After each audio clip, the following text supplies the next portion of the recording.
新闻头起先，咱来看风台马华等咧接近咱台湾，东部的沿海已经咧起大影，民众就唔通搁再去海边啊，因为今仔日伫咧宜兰的情人湾，就两个民众去互海鹰架去，查甫的有家己爬上花，啊那查某的是到单抑搁找无。另外伫咧花莲，嘛有两个囡仔渡水，一个有救到，另外一个互人发现的时阵已经无喘气啊，等咧急救。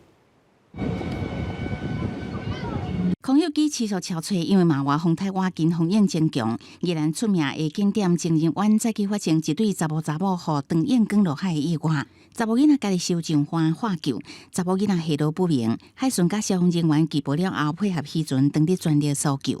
他说他有先上来，他只是来不及救，因为那时候海已经要过来，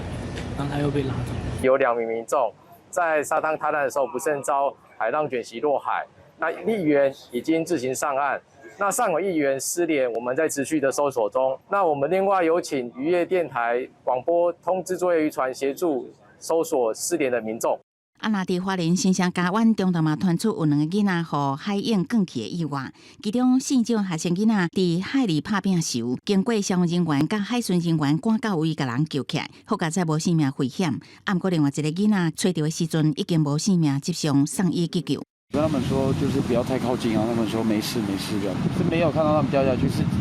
那个小朋友跑上来说他们被卷下去。在嘉湾海域有2名同学失足落水，那海巡艇到达现场之后，成功将1名漂浮的同学成功救援。 警消嘛提醒，马华风台慢慢挖近台湾，气象局预测上近2到可能会发布海上警报。受到风台外围环流的影响，东部台湾海边已经有大海鹰，所有沿海鹰原来有3至4公尺悬，海上真无稳定，提醒民众一定要多多注意。记者综合报道。